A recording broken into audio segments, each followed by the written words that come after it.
My name is Jennifer Leitch, and I'm the moderator for this panel on justice digitization. We're going to jump right in with Naomi Creutzfeldt, who is a professor of law and society at the University of Kent, UK.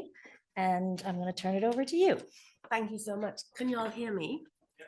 Great. So we were giving very strict instructions to keep to 10 minutes. So I have 10 slides, so I'm going to try and be fast.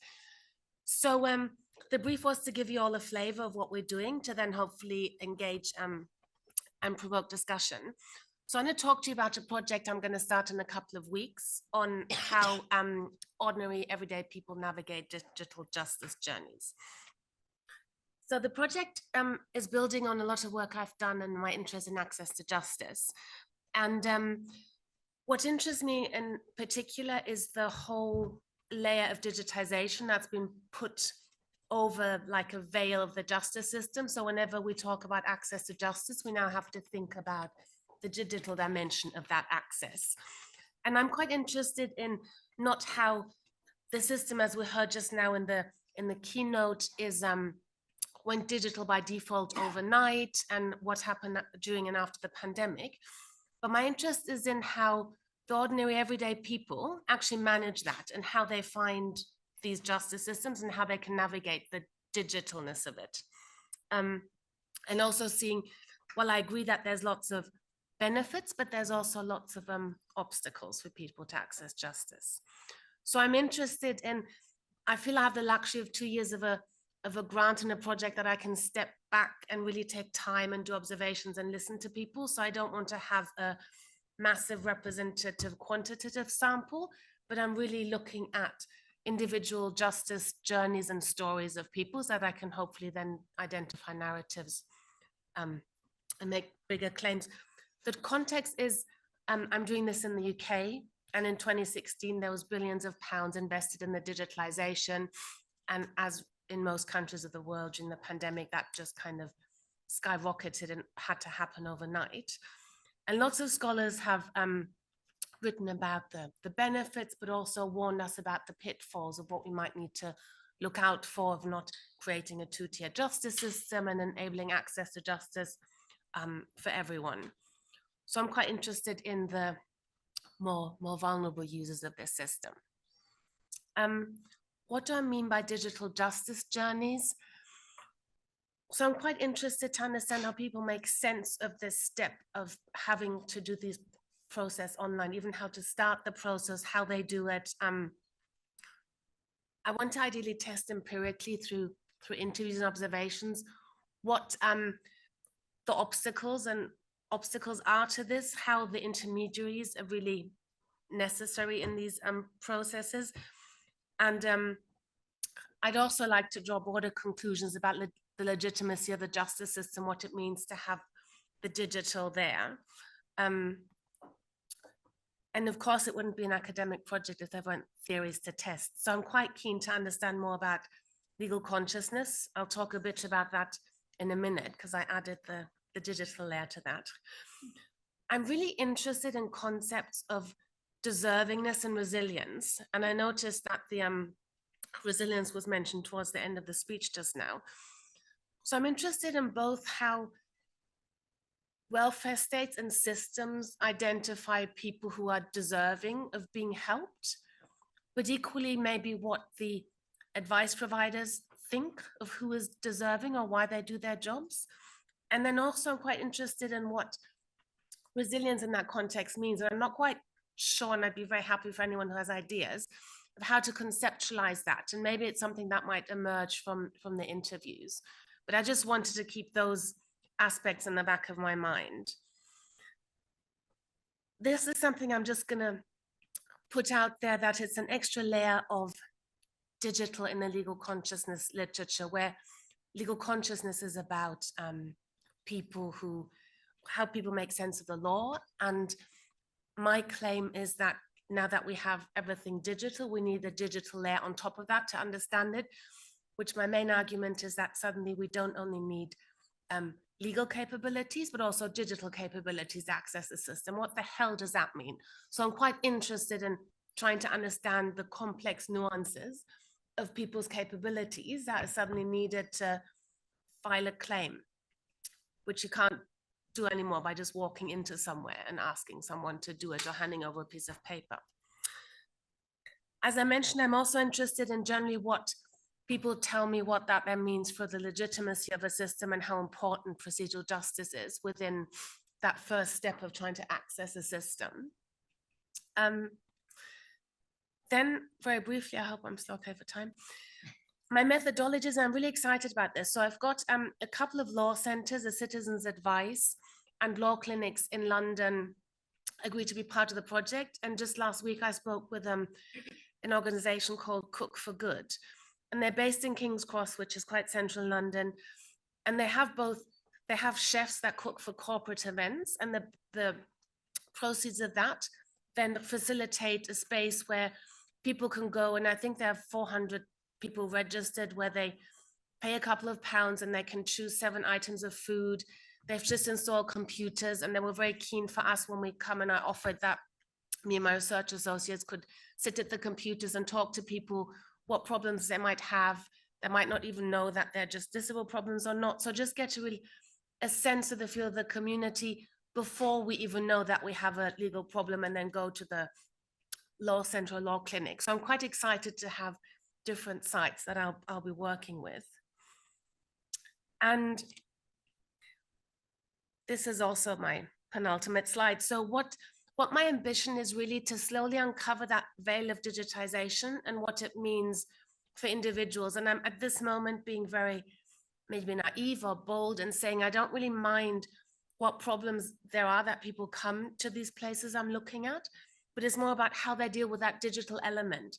And I'm hoping to find some similarities that I can come up with a typology or some ideas of how one can really address this problem that digital justice is a thing. We can't stop that, but I think we have a responsibility to think about what we're doing to people's capabilities and how we can then help them to access a system so it's not even deeper divide and deeper, two-tier justice system for people. So in a couple of weeks, the project is going to start. I'm really interested to explore that connection between technology and the law and the individual, both legal and digital capabilities, and how they are conflicting within people who need to use the justice system, and what that then also means for inclusion, exclusion, and access to justice. Thank you very much. That was me.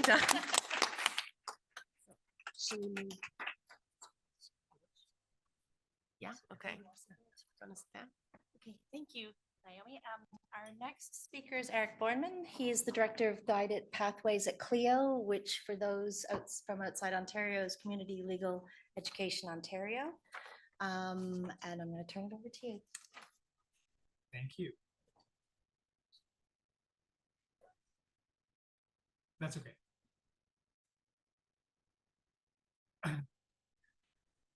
CLEO, or Community Legal Education Ontario, is a community legal clinic. We're celebrating our 50th anniversary of providing practical legal rights information and tools to help people understand and exercise their legal rights, especially people who face barriers to accessing the justice system, such as income, disability, literacy, and language. I'm honored to be part of this panel. In my presentation today, I want to briefly do 3 things. 1, describe our guided pathways and how they reduce task complexity for users. 2, tell you about CLEO's joint research project with scholars at McGill Law and the Montreal Cyber Justice Laboratory, a project to understand the potential of Gen AI to improve one function of the guided pathways, helping people create better legal narratives. 3, look forward a little to what might come next if we find that Gen AI can be used effectively and safely to enhance our program. As I'll explain, CLEO's work using Gen AI is exploratory.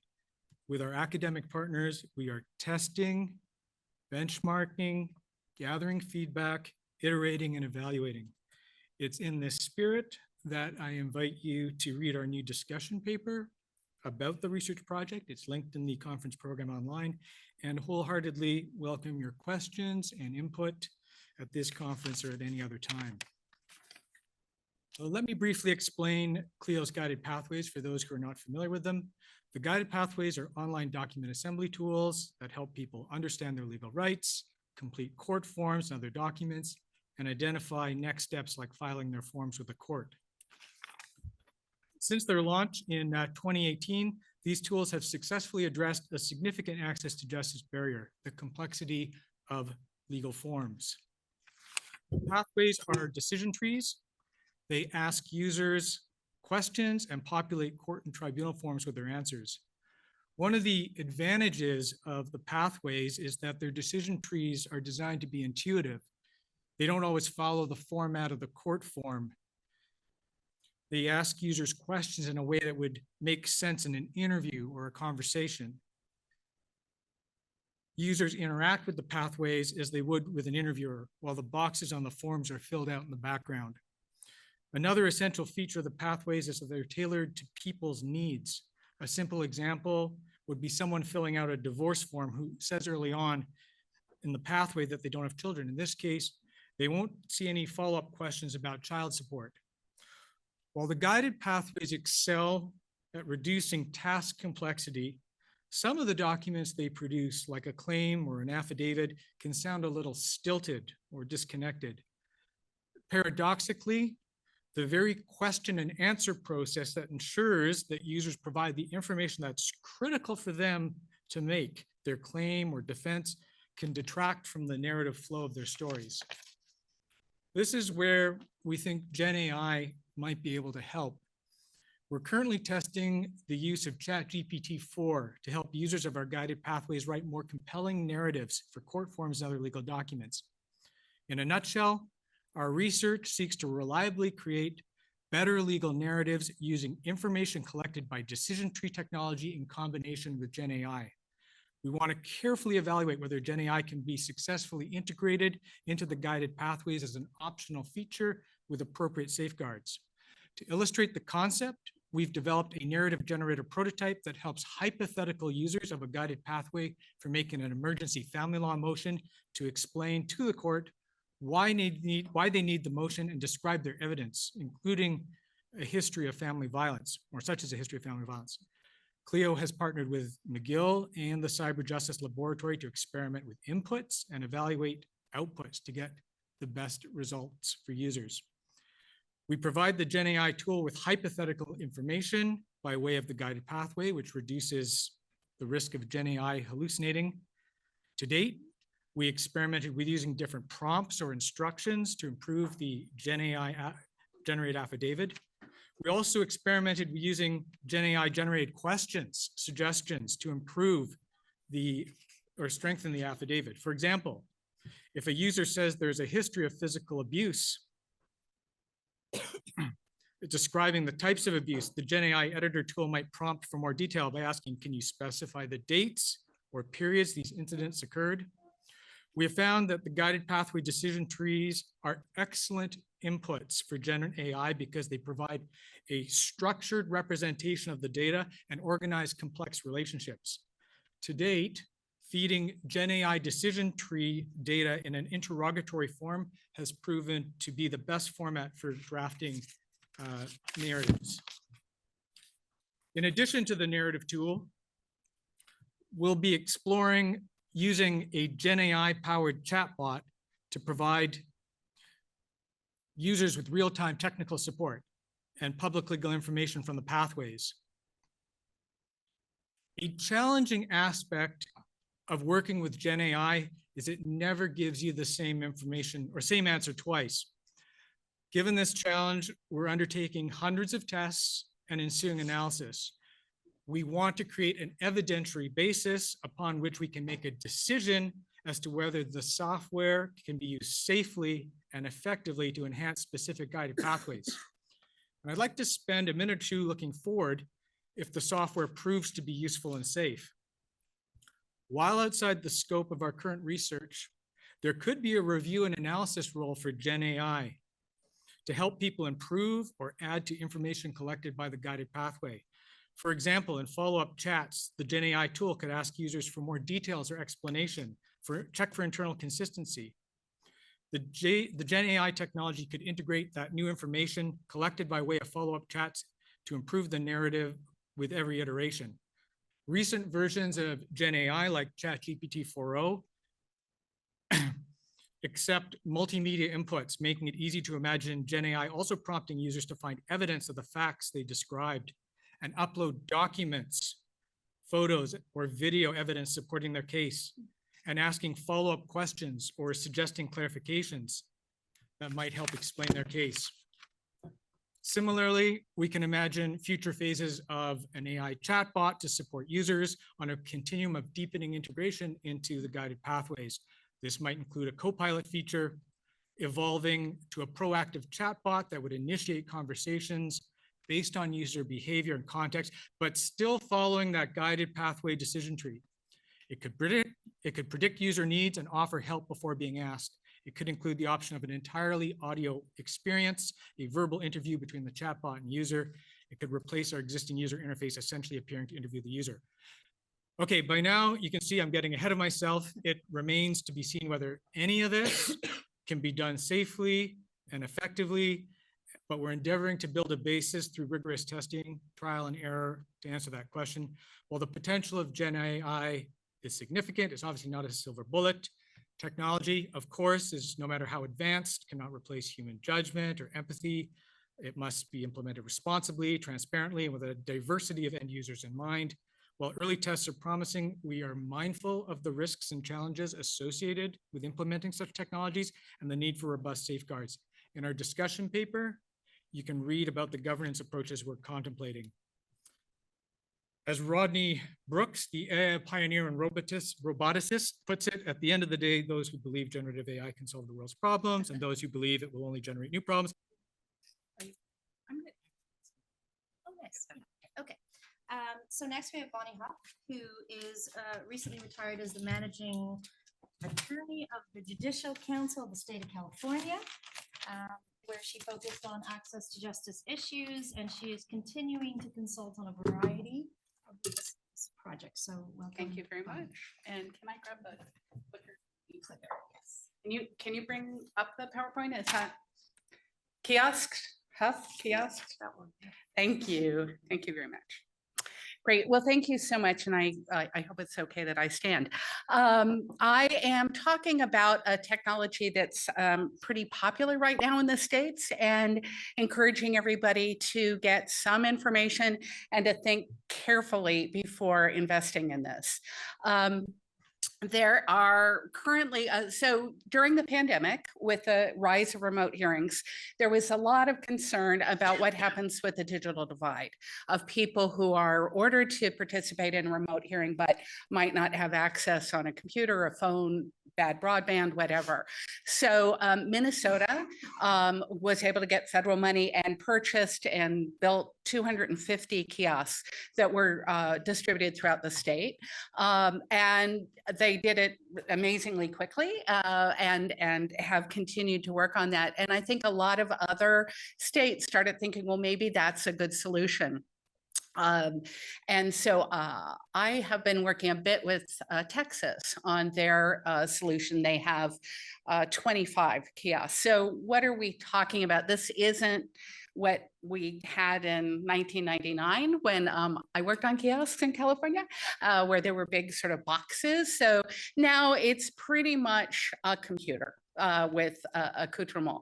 But let's talk about it. So the idea is, with a kiosk, you can attend court hearings, you can find legal information, you could file your court forms, and get legal assistance. So there's a lot there that's available. Here's one that's set up. You can see it's got a nice ring light. So if you're on Zoom, you're looking particularly attractive. It's got the little camera, sorry, is right above the screen. But you can also print documents, you can scan documents. It is, you know, if you know how to use it, you could really participate pretty effectively in a court hearing. And in places like Minnesota, they are now, some jurisdictions are requiring everyone to submit their evidence electronically So if you don't know how to do the scanning feature on your phone or whatever, you could go to one of these kiosks and input your information that way. So some of the things I think are particularly interesting, again, joining a video meeting, either a court hearing or you could be consulting with an attorney who's, potentially volunteering or another jurisdiction. And that's one of the things I think is has particularly interesting effect. We talk to a lot of people and they liked the idea. There's Texas offers live chat, so you can chat with the attorney. They really kind of would prefer if they got to see the attorney on video and actually have that kind of face-to-face conversation. Whether there's enough resources to do that will be a question. Sorry. There's also learning about legal issues. All the kiosks are connected with resources, self-help resources, law libraries, whatever else is available. And then forms, again, in the same, both forms that the court provides, but many jurisdictions have some kind of guided pathway interview. So being able to find the forms, potentially being able to fill them out online, being able to send them electronically, lots of promise there. And then this sort of live chat is a very popular kind of thing where you can type in your question. And in Texas, they offer about 6 hours a day of attorneys that answer those questions. So if you can't find information, that can be quite helpful. So what's happening? So the challenge in Texas and in some other jurisdictions is, after all this excitement about having remote hearings and saves time and it's great for people and all that, most courts have decided to go back to in-person hearings. So the foundation that funded these kiosks knew that and kind of went, let's do an evaluation. And they hired us 3 months into the project, which is pretty early for an evaluation. But I'm hopeful that we're, identifying issues and ways to improve it. I will say I went in with a colleague who has a lot of experience in court management, and we sort of thought maybe we'd get the courts to change their mind. No, that's not going to happen. But some child support courts still doing a lot of remote hearings. Some other courts are still doing them as well. So that's sort of the challenge. These were built for a purpose and other kinds of things, but what are some of the challenges that users see? So first of all, I don't know if you've ever, gone into a public place and tried to just use a computer. It's always a little awkward, and things are, even if you're a regular computer user, everything's sort of set up in a different way and you're trying to sort it out. And I went to one place and you had to put in a code because it was at a courthouse and they had a special thing, but there was no indication of what the code was or how you would know it. And I don't think anybody else realized that because nobody had used it. Just various kinds of things. And I went back, and there's a wonderful video on how to use the kiosk, but at one of the places the headset was missing. So you didn't get to hear any of the information.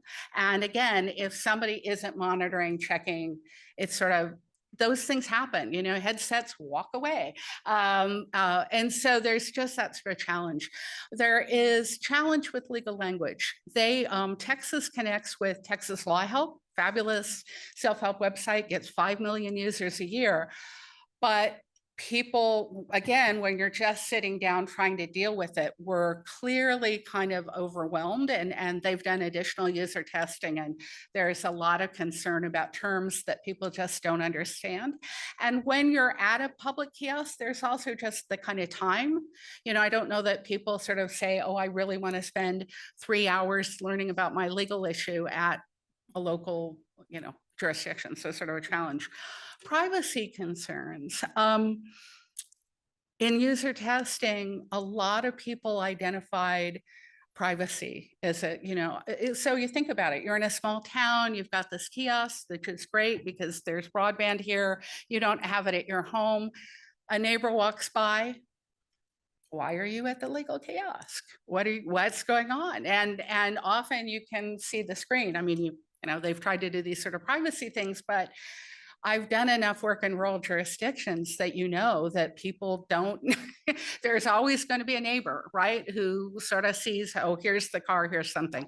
So that's sort of a challenge. Now, when they're in a private location, which they have done in some places, in part so they can do court hearings, people don't see them. So then they're not used, right? So it's a bit of a challenge. Navigation confusion. One of the things is find legal help. That's where most of the people I saw went. Well, in the structure of the kiosk, that means finding a legal aid or finding an attorney or something like that. But if you actually wanted to find a divorce form, you would go into legal information, and nobody wanted to do legal research, I can assure you. So so it's a bit, you know, sort of challenging. I think some of those can be overcome, but it's an interesting thing. So the benefits, there are users, and in Nevada, they say they've had 3,000 users in about 2.5 years. They're all in libraries. And, you know, but there's not a lot of data about what people are going to and what they're doing. And Texas is doing a huge amount of work trying to sort out how they're being used. The other thing is it enables people the legal services agencies to build relationships with the host agencies to increase identification of legal issues.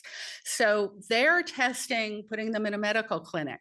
You know, so if somebody says, oh, there's domestic violence going on, or you've got a housing problem, the goal is you could take the people and sit them down and get them set up with additional help. They're in homeless program, they're in a tribal program, they're at a DV, domestic violence visitation program where people are exchanging their kids. So the goal is to try that. The one place it seems to be working well so far in Texas is at the homeless program, because people are there, it's a day program, there's not a lot else to go do, and they can also be applying for jobs and other kinds of things. And the critical thing is there's a person there that's helping people get onto the kiosk. And if there's a problem, they're, you know, available to address questions. When there is no one there, and the staff isn't really engaged, there's not a lot of activity at all. And so I think that's really the key thing that I have come to believe. This is not a technology project. This is not a, we build it and they will come. This is a, how do we work with those host agencies to get folks to say, here's a legal issue. How can we get you, you know, this is the way we're going to be able to provide assistance. And I think that there's enormous potential there, but it's going to take a ton of engagement and a ton of support and training, but it's also very worthwhile to try and make that happen. So, thank you. Okay. I'm actually up next. As I said, I'm Jennifer Leitch. I'm the Executive Director of the National Self-Represented Litigant Project here in Canada. We are a national not-for-profit that does advocacy and research and generation of resources. This project, we've completed this project and we have a report, which there's a link to on our site. The virtual hearing research project that we did was supported by the McLaughlin Fund out of British Columbia, and we're very grateful to them for their support. Do you mind if you pass me my water? Thanks. And just to keep an eye on the target. Okay. Excuse me, I'm also getting over the flu. I've been trying to take one halls after the other, and hopefully it'll help. So I'm going to just do a quick background objective with respect to this project. As Chief Justice Tulloch was talking about, there's obviously a push for modernization within the civil justice system, and that often contemplates the use of technology, hence justice digitization as a panel today. And we know in the spring of 2020, the Canadian courts essentially went online, completely converted to a virtual process. The literature that was being generated at that time and since has really focused predominantly on the experiences of the judges and the lawyers and their perspectives on access to justice and whether this was is going to facilitate access to justice or kind of impede it. There was very limited literature on the legal systems users, particularly self-reps in virtual hearings.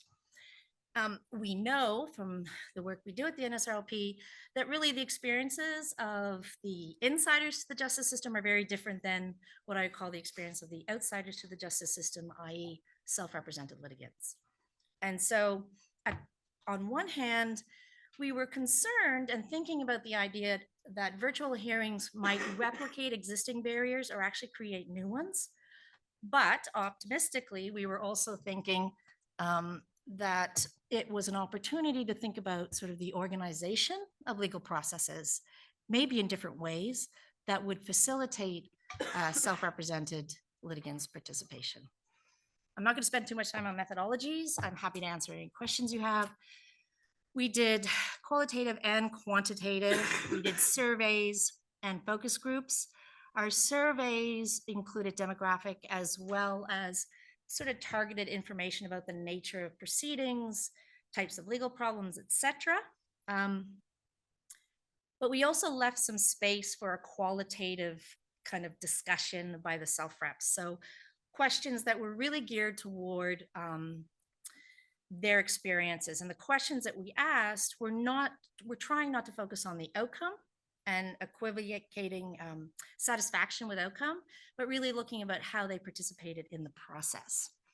We did a very broad publication of the survey across the country.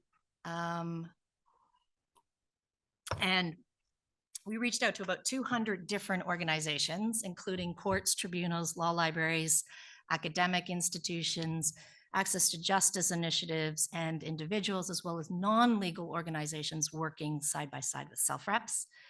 We made about 500 calls and emails to follow up. And even with that, we found it challenging to get some of the surveys completed. So limitations include, obviously, we're asking people about their online experience in an online setting. Our survey was organized by SurveyMonkey, so we're cognizant of that, and we therefore had paper versions as well that we could distribute. Virtual fatigue. Everyone's sick of being on Zoom sometimes and dealing with things virtually, so we did see a little bit of that. And then the representational value, obviously, of the results. We had 204 completed that we could use for data analysis to complete surveys, plus the focus groups. And obviously, we're not sort of holding out findings as representative of the entire self-rep population, but it does give us a sense of some of the particular challenges that self-reps face. I'm not going to go through the demographics as well. I'm very cognizant of time, but I want to highlight two things. One is an ongoing challenge, I think, in access to justice broadly, but we are cognizant of it at the NSRLP, which is that 74% of our self-reps in the survey identified as Caucasian. That makes me nervous. I feel like we're not reaching a lot of communities, racialized communities, and we think hard about that at the NSRLP and how we're going to do that more effectively and reach those communities. The second stat I want to highlight is the 38% of our survey respondents identified as having a disability. That's a sizable amount of the sample. And what we saw with respect to those individuals is they were particularly negatively impacted by virtual hearings. Intuitively, I thought it would be the opposite, and I was dead wrong. They had a lot of problems seeking and obtaining accommodation, and often didn't get it. So the mixed response to virtual hearings, 24% were satisfied, 35 were not, and there was a 15 that were neither here nor there. There was not sort of a lining up of satisfaction with a particular demographic, but obviously there were some correlations and some trends that I'll talk about in a second. And again, we were really trying to get at people's experiences not a measurement of their outcomes. So there was a correlation between the satisfaction that people expressed with their participation and the ability they had to access Wi-Fi technology and hardware. So those that were comfortable with Zoom or Teams or WebEx, they were often more satisfied. And those that had access to effective computers and hardware were also more satisfied. And, you know, if we think about that demographic, those are not individuals who are living particularly close to the poverty line, who are living in remote areas. And there's a couple other considerations that I'll get to in a second. The people that were satisfied or felt positive about their virtual hearing experience listed a couple of several different ideas about what helped. One was this reduction of travel time and court time. People don't have to take days off jobs. They don't have to arrange childcare. They can do it from their dining room table. They liked that. They liked that there was less formality with the proceedings. They felt that in an online setting, they were able to have more of a conversation. It felt that there was less pomp and ceremony around court proceedings, and that felt good for the self-reps. Civility. They felt that the process was more civil. They were treated in a more civil fashion. We know that's an issue with self-reps. They feel it, whether it's there or not, that they are not sometimes treated civilly. One self-rep actually noted to us in the focus group, well, maybe it's because people can actually see their own faces. They see their own reactions. They're not rolling eyes. They're not shrugging, etc. And then ability to organize and present case. Again, very practically speaking, you can lay everything out on the dining room table and have a second computer. That makes it, levels the playing field for self-reps versus rep parties. They feel that they have more control over the process. And then, of course, issues of safety and high conflict litigation. Negative. Obviously, and Bonnie, you just talked about this, the digital divide is really significant. It's front and center in all of these conversations about virtual hearings, internet, hardware, and technological literacy. So there are four groups that were really disproportionately negatively impacted. And those are individuals living remotely, individuals in Indigenous communities, individuals with disability, elderly individuals, and actually there's a fifth, which is those that were marginalized or living close to the poverty line.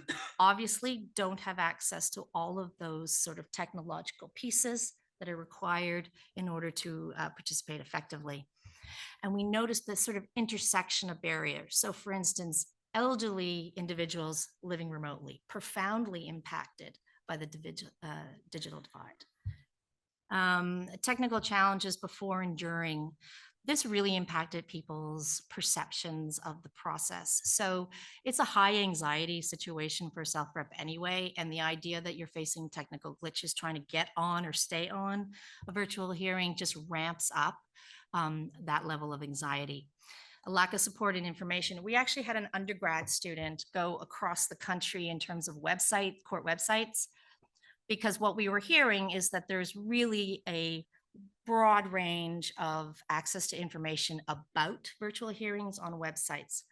And what we found, and it's in the report for those who are interested, is we had some court websites, fantastic front and center, plain language, easily accessible directions and instructions.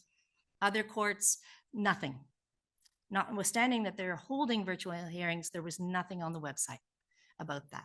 And then there was kind of a mixed group in the middle. So that really did have an impact as well. People were finding out, 5 minutes before that they need to be on and they don't know how to do it.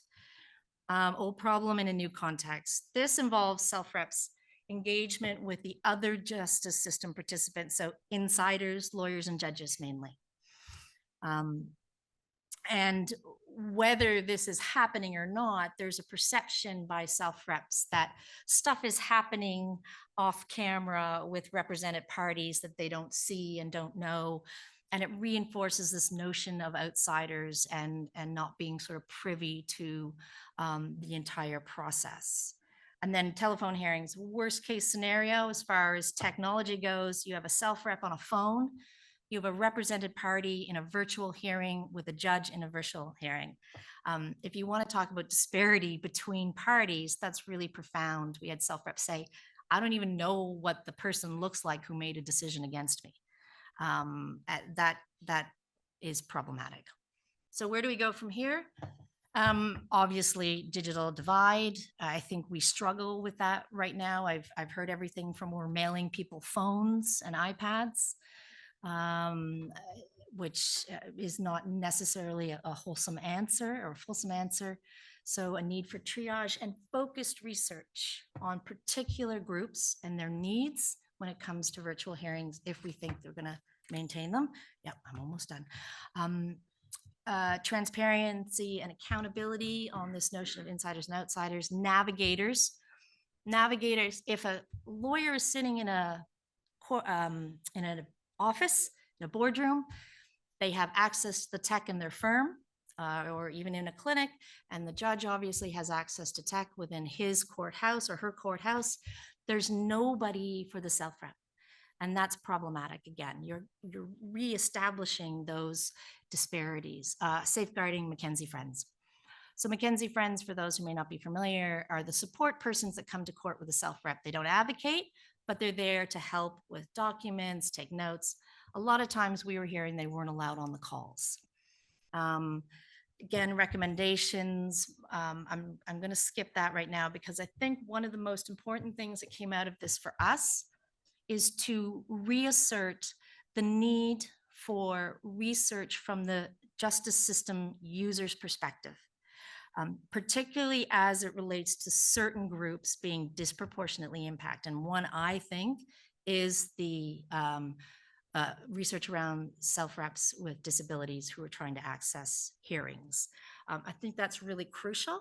And then, of course, thinking about the reason why we started this research is a much bigger idea, which is how can we think about virtual hearings in ways that account for the existing barriers to justice for self-reps, not replicating them, not creating new ones, but actually like reorganizing hearings in ways that facilitate direct participation.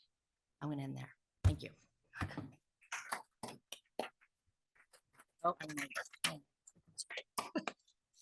okay, so next we. So Tania McKenna is the manager of partnerships and community development at Northern Community Legal Centre in Melbourne, Australia. So, welcome. Perfect. Thanks, everyone. So just for a bit of context, so I work at Northern Community Legal Centre, which is in Melbourne, Australia. We provide free legal services and we have a really fast growing catchment, large migrant and refugee populations, high rates of family violence, mortgage stress, casualised work and socioeconomic disadvantage. Like most community legal centres, we target our resources, our limited resources, to those who have the highest level of legal need. And so you can see this within our client profile as well. Yep. So today I'm going to cover 3 completed research projects, which is a challenge in 10 minutes.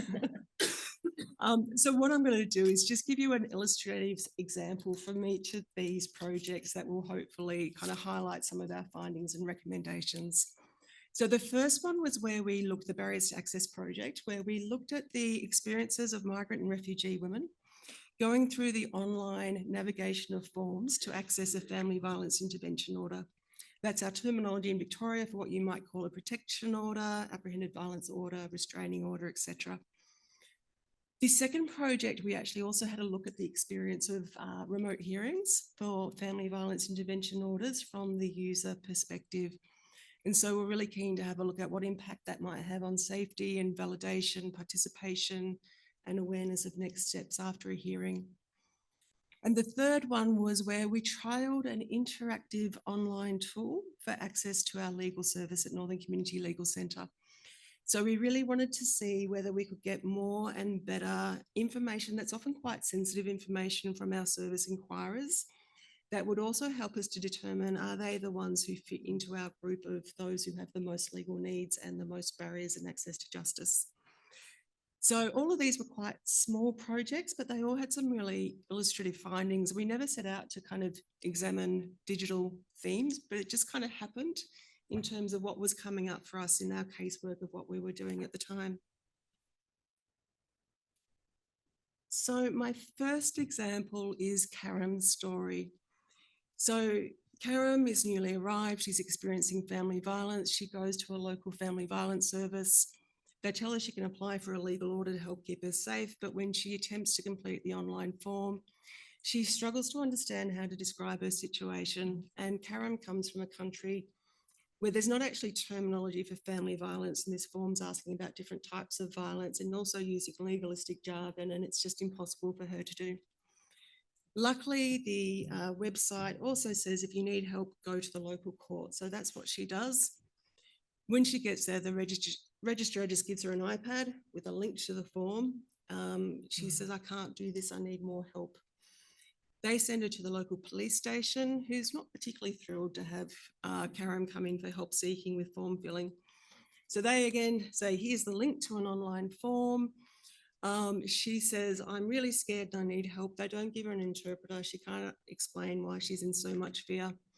They send her back to the local family violence service that she first went to, and they say, no, we don't do this. We're not doing forms anymore. It takes up too much time. It's a court responsibility. And so Karam has now gone on this merry-go-round of trying to get assistance to keep herself safe from family violence. At the end of all this, she's giving up on the process. She's distressed. She's considering returning to the relationship as she feels like there's no one that's actually there to help her. Now, that might sound a little extreme, but we actually had lots of women who had a similar kind of story. And you can see from one of the quotes there, which is actually from a lawyer that we interviewed as well, that they were also reporting that this was quite common. And so what's happened in this scenario, we've brought in online forms during COVID times, like so many people, where we've gone really digital. That's been incredibly efficient for courts. The courts have said, oh, we can still help people otherwise, but it's just not the same resources have gone into it. The family violence sector has ended up doing lots and lots of form filling and are now pushing back saying, hey, we're not resourced to do this either. We should be doing case management, finding people housing, doing risk assessments, etc. Lawyers are also saying the same, is that we're here for legal advice, not to be doing all this form filling. So we've just got a situation where people who already experience disproportionate rates of family violence have additional barriers in their access to justice to get protection. There's not just one form, but two. So even if they do the application form, there's a second form that requires you to nominate if you need an interpreter at court, if you need a lawyer. And so if you turn up to court without having that done, it's adjourned to another hearing and the delay is longer for that person with getting legal protection. So that's example one. So example two is Emery. So Emery's also recently arrived and she's nominated to appear online for her hearing. And again, during COVID times, we brought in a system where victim survivors or applicants could nominate to attend remotely and the respondent would have to attend court in person. So Emery's arrived, she's got a link to join her hearing. She's been told to log in at 9:30. She tries to log in, but the tech isn't working. She's in a panic. She's turning her computer off and on. After half an hour, she does actually get through. And she can see the magistrate, he's talking about other people's family violence experiences. And she's actually watching hearing after hearing of other people's family violence situation. She's worried she's lost her time, that the hearing's gone without her, which does actually happen a lot in practice. Eventually she gets a call from a lawyer to say, no, it's not happened yet. I'll be representing you, stay online. So it's another 3 hours before she gets called for her hearing. And when that happens, there's an interpreter that's been organised for her at court, but because of all the background noise, she can't hear what is being said. At one stage, she hears her daughter being referred to as 12 years old when her daughter is actually 2 years old, which is quite important in terms of the conditions on the order.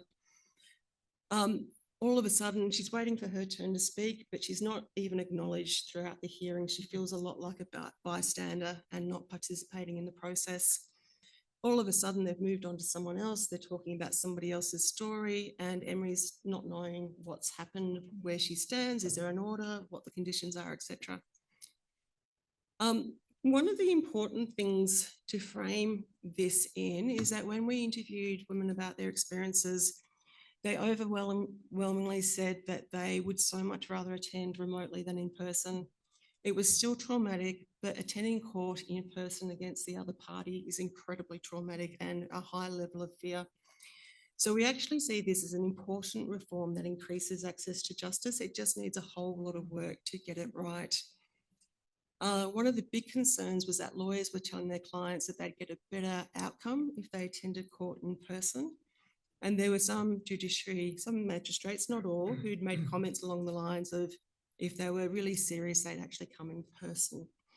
So there was a feeling that they were being treated as less credible victims in that context as well. A lot of people talked about the tech issues. Women in refuge often don't have access to their own digital devices and unstable internet, etc. as well. So that was a really big issue that came up in our research. Not being able to have access to your lawyer and correct mistakes. Lawyers also told us that they weren't being allowed to stand matters down to get updated instructions from their clients, which was a really concerning issue. And if tech dropped out, the hearing would just go ahead regardless.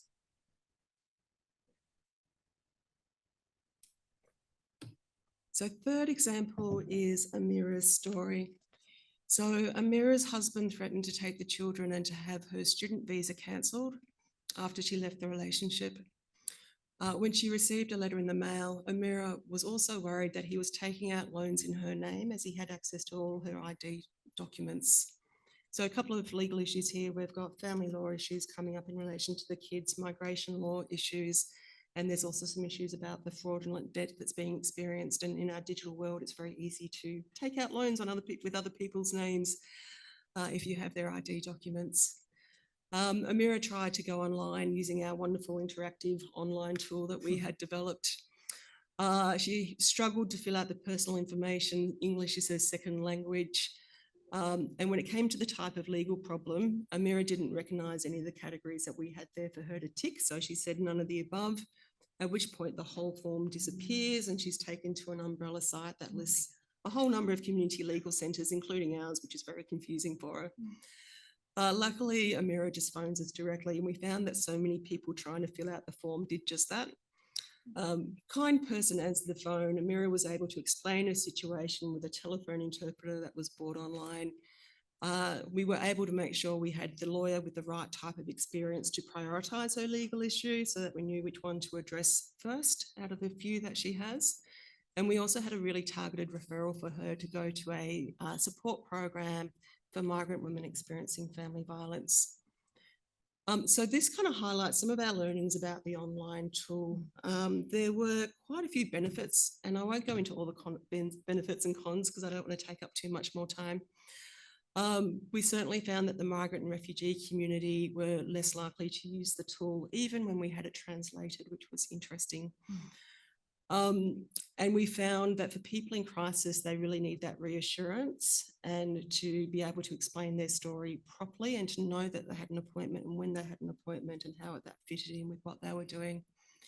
And as I mentioned, those more targeted referrals. So we felt like certainly there's a place for those tools, but recognising that the quality of service provision is somewhat compromised compared to the in-person response. Our admin team also found it really difficult following up on the huge amount of people that filled up the form, many of whom didn't answer the phone when we tried to confirm their appointment. So it became a bit of an administrative nightmare for us as well. So finally, what did we learn about all of these tech reforms and access to justice? So we found that tech reforms have the potential to enhance access to justice, but not equally for everyone. And that when we implement access points for courts or legal services that require digital and legal capability and language capability, people who already experience multiple barriers in accessing justice might be further excluded and marginalised unless we're very careful. and thorough about how we do that. So consultation and co-design with those priority client groups is really important, not just recently arrived migrants, but people with disabilities, as has already been mentioned, people who are homeless, older people, etc. Where people are in crisis with complex and multiple legal problems, an in-person response allows for two-way communication, targeted referrals, and assurance that immediate safety needs will be met. And we must make sure that those alternative access points are fully resourced when we bring in those online forms as the main point of access for services. And finally, the evaluation of the reforms is so important that they go. I know in Victoria, we've had a huge push on court efficiency after a big backlog from COVID cases for people getting through.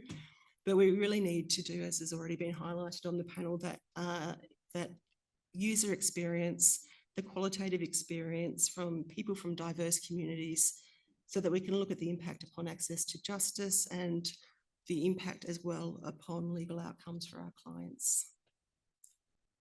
And that's it. If you are interested in any more info about those, we have some full reports available on our website too. Thank you.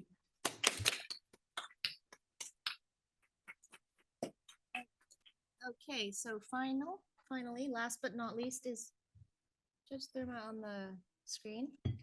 Can he hear us? Yes, I can. And can you hear me? Yes, okay, let me introduce you. Judge Samuel Thumma serves as chair of the Arizona Commission on Access to Justice, and he says in his day job, he is a judge on Division 1 of the Arizona Court of Appeals in Phoenix. So welcome to Toronto from Phoenix. Well, thank you. And actually, I'm in Palm Springs, California right now, Rancho Mirage, where there is sadly an Access to Justice chairs meeting, a national convening on the exact same days as the International Access to Justice Forum. And I am sad about that. But I'm here as chair of the commission, and I can appreciate tech anxiety because Kirsten and the OPD tech, as I logged on, has helped me through this. But I do want to talk remote court hearings from Arizona experience from a somewhat different perspective. If we could go to that next slide, and somebody's helped me with the slides, and I so appreciate that because I am the least technically savvy person on earth. Here's some data from the National Center for State Courts about public feedback. If you could access video online, video conferencing with the courts, even for people of a certain age, and I'm an old man, would you use it? And those numbers are going up, from well less than half about 10 years ago to almost 2/3 last year. And I'm going through these slides quickly in the interest of time. Let's go to the next slide. The source at the end of this, which is available online, will be available to you. So we were asked, the Plan B work group, which has a far longer name here in Arizona, was basically the Coping with COVID work group in Arizona. And our last task was to, given our experience with in-person and remote hearings during COVID, when we had to do it, what recommendations would we make for kind of presumptive remote and presumptive in-person hearings?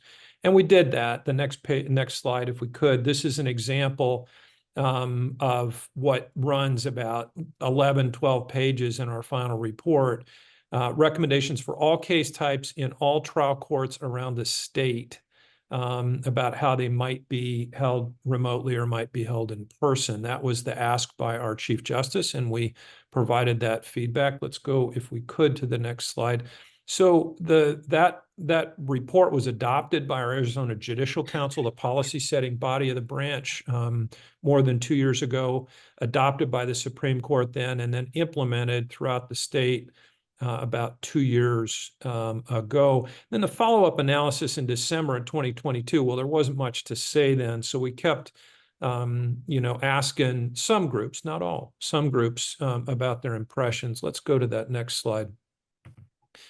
And we'll report back on that. The key thing here is that whatever we recommended are presumptive, and a judge in a hearing specific matter can deviate from these presumptions either way. To hold a presumptively in-person hearing remotely, or to hold a presumptively remote hearing in person. Also, if a party shows up to court, they're going to have access in person to the court. That was never going to be denied or declined. Next slide, if we could. So what did we base some of this on? It's 5 surveys, and you'll see a group that's not listed in there that we hope to add, which is users.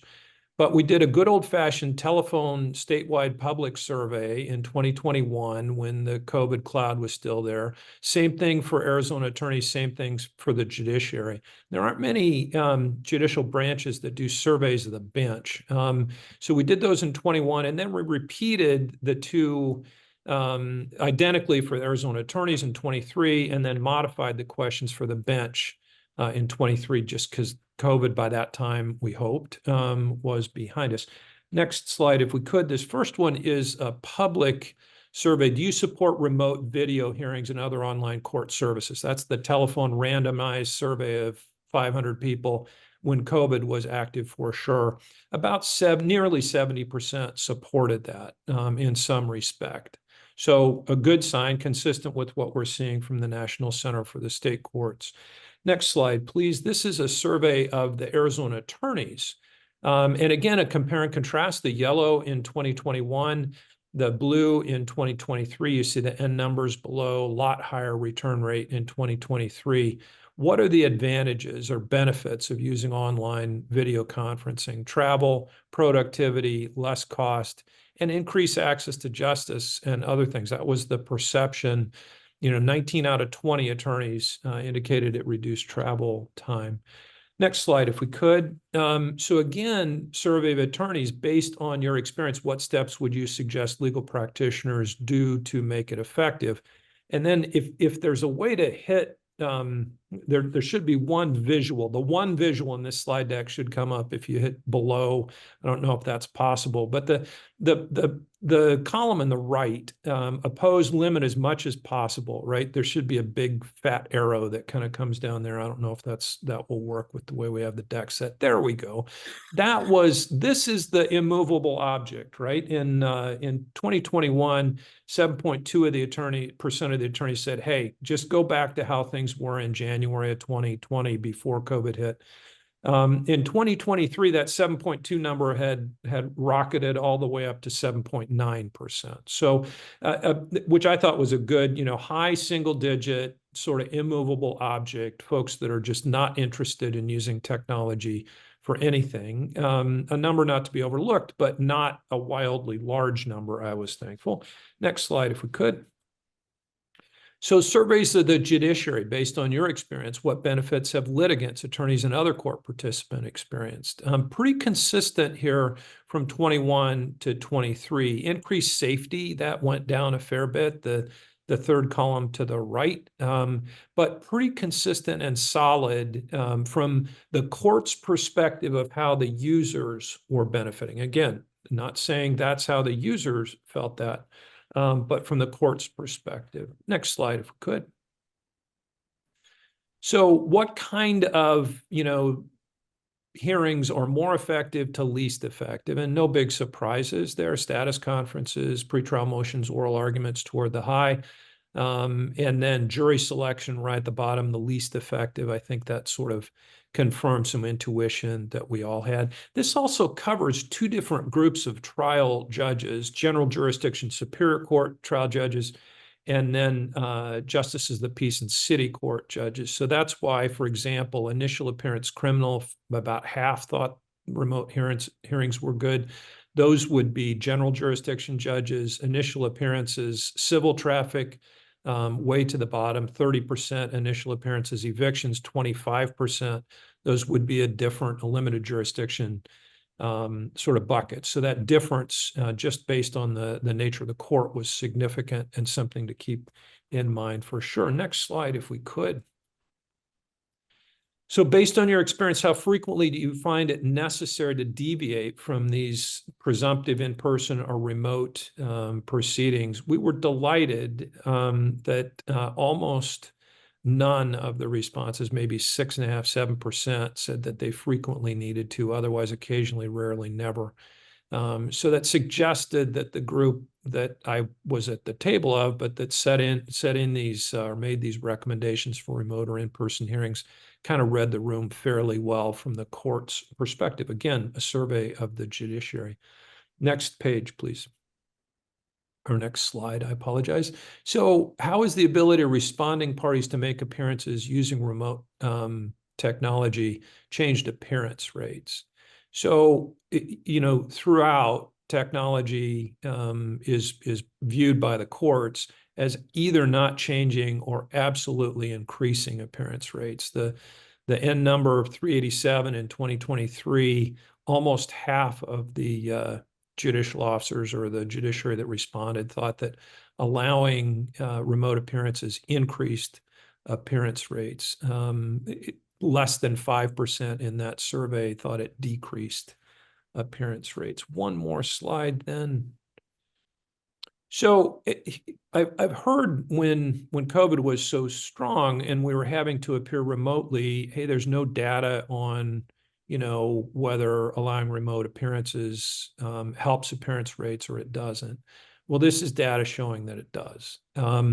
It's a busy slide for sure. These are initial eviction hearing, failure to appear rates in Maricopa County Justice Courts. There are 26 courts in Maricopa County. It's a big county geographically and population-wise. At least one of those courts has no public transit to get there. So you'll see when in-person hearings were mandated, the failure to appear rate in July of 2019 was almost 40%. Almost 40%. The arrow points to March of 2020, when for the first time, remote appearances were authorized and allowed for these initial eviction hearings. And you kind of have to discard the 2020 data because remember, CARES Act, there were a whole bunch of prohibitions on evictions. Evictions were stayed for quite a while. But if you look to 22 and 23, both those years, the average failure to appear rate is less than 25%, down from a high of nearly 40%, with lows in those months approaching 20%. That's because remote hearings were allowed. That's the one change. Now, a couple things with this.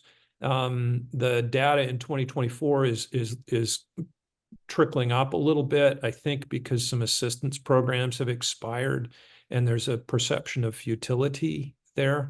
It's not to say that people are going to win if they show, but they're going to lose if they don't. And that has, to me, significant and great meaning. And I also was sharing this data 18 months ago for a different data set at a program in Austin, and I was sort of righteously proud of these numbers. And somebody said, hey, wait a minute, isn't 25% or 20% failure to appear rate still high? And they're right. They're absolutely right.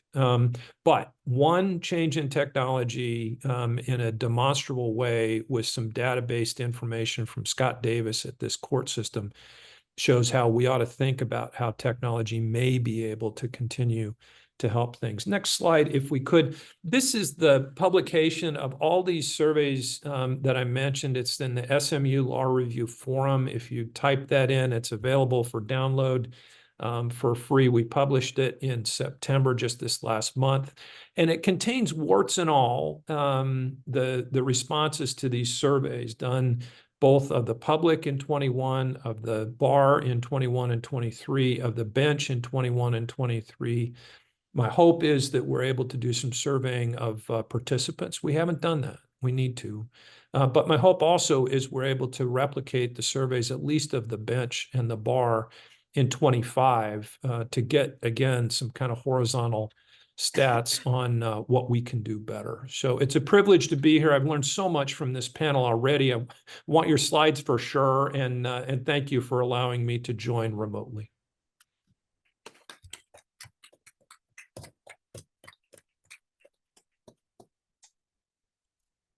Okay, so I think we were just going to open it up to questions. And I don't know if there are questions online.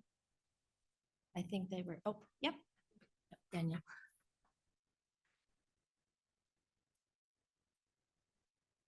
Hello. That's weird to hear.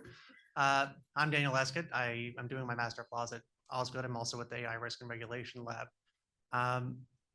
I'm curious, this is a question for Erik about Clio's work, but I think it relates to the conversation more broadly. The consideration about using generative AI tools to improve people's legal capacity at the outset, as opposed to building it into the process itself. has there been any legwork on the risk or liability attached to Clio in integrating these tools for you? If, for example, a self-represented litigant were to use Clio's tool and submit a document to a court that's hallucinated evidence or altered evidence or these kinds of risks. Each court has different regulations at this point. And I'm curious how that discussion has gone, if you can share anything. So thank you for the question. We're not there yet. I think talking about Clio's process first for a second, we'd like to learn whether or not the promise that appears to be there, looking just at the promise, is in fact there. And is this something that we can use to help people? And that's going to take a lot of work.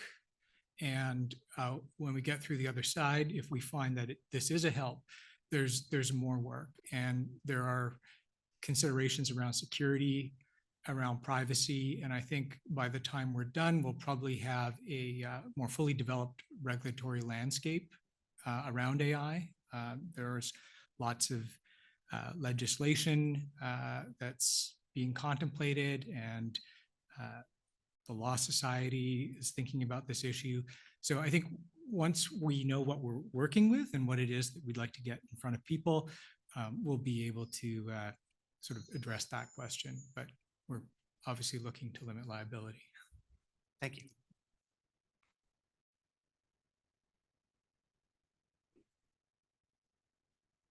Hi, my name's Lynn Haltane. I'm from the Victoria Law Foundation in Melbourne, Australia. And I think this is pretty much a question for Naomi and Bonnie, but anyone please jump in. We have quite recently delivered the final report of a really big population sample survey looking at legal need and legal capability, called the Pulse survey, which will be discussed in other forums. And we did a block of questions on digital capability. And I don't know if either of you have had a look at that yet, but what it revealed in some of the data that came out was the age group 18 to 24 had lower digital capability than cohorts older than them. And what we understand from other conversations is that that is around the way in which particularly that younger demographic receive information and process information. They are not used to Googling. They don't understand necessarily navigating forms online as much as I do. And I wondered if in either of your work thus far, and particularly in your forthcoming project, Naomi, you were thinking about the demographics and how that will be incredibly important for us to understand in terms of tailoring services to different demographic cohorts. Thanks. Thank you for the question. First of all, I apologize for my coughing. I'm also getting over a cold, so I apologize. It's a really great question. And I think what we often misjudge is exactly that. We think most younger generations are on their phone all the time, so they need to be able to understand what's happening. But I think, as you quite rightly said, that knowledge of being persistent, asking the right questions, going back to things, just doesn't come with that, 5-minute attention span of flicking through stuff.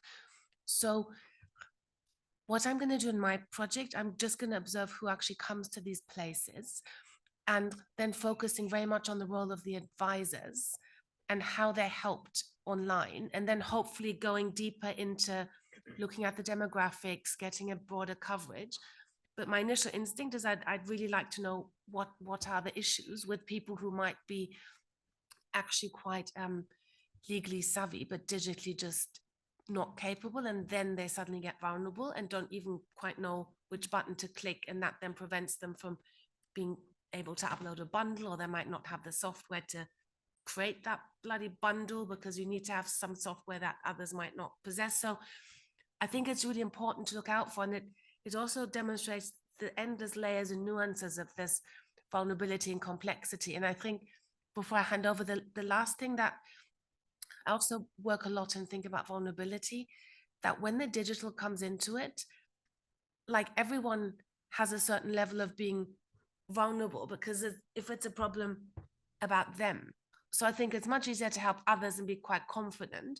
But if there's suddenly something concerning them, I think someone who's very capable otherwise can suddenly become really hesitant of how even to, again, upload forms and do these things. So I think it's really good question. It's important to cast an eye on these different generations. Thank you. Yeah, I think it's a fascinating question. One of the things I was really interested in, Texas hired a separate group to do specific user testing based on our recommendations. And I was really surprised by the number of people who said, oh, I would trust AI. I wouldn't trust this governmental website that, I think this would be a lot easier. So I think we just need to accept that and say, okay, we better get our AI working better, faster, all that kind of stuff. Because, and the thing that's nice that AI can do is sort of address those questions more specifically. And it's also usually much shorter. And it has empathy built, at least, when I do it, it's sort of like, oh, I'm so sorry you're going through this. And things that I think as humans, we sometimes forget after practicing for quite a while. But I think that is going to be the future, that people are just going to expect that they can pick up their phone and say, tell me how I can get my divorce. And if it's, too long, it'll be a thing. But I also think we need to be looking at technology like TikTok. How can we convey things really short, really fast, and in some sort of engaging manner? I don't think most people go out and say, oh, I think I want to learn about the law. They want to deal with their question. And so, I mean, it's a fascinating finding, but I think we all just need to be really mindful. And Margaret Hagan from Stanford did some research a couple of years ago where they were in the court in Santa Clara, and people were initially like, I don't think I want to do AI. And then after having tried it, I think the vast majority of people were like, oh, this is great. I'm going to go home and use this. This answered a lot of my questions. So, well, we got to get it working right.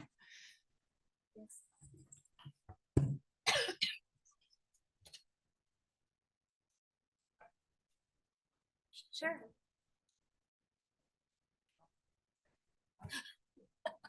He asked a couple minutes ago. Okay. Organizing digital inputs, occurrences, so reports of statistical information can be generated from records. That's the question.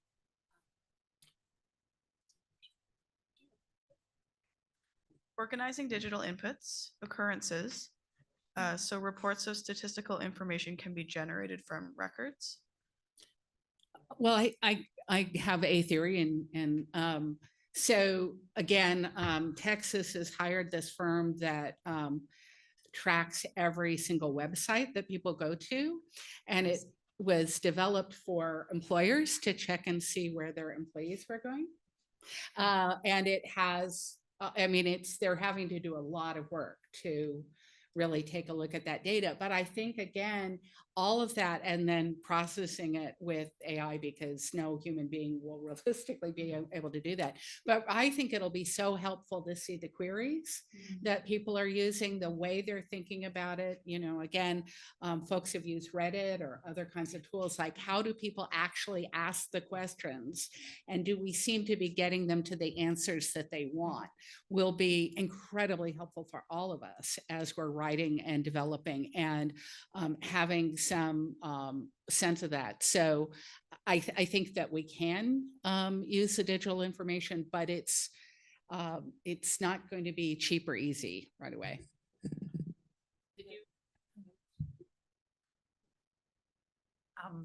I'm really positive about digital stuff, but I am going to bring the pendulum back a bit. I've worked close. My name's Chris. I'm CEO of a community legal centre, large centre in Melbourne, Australia.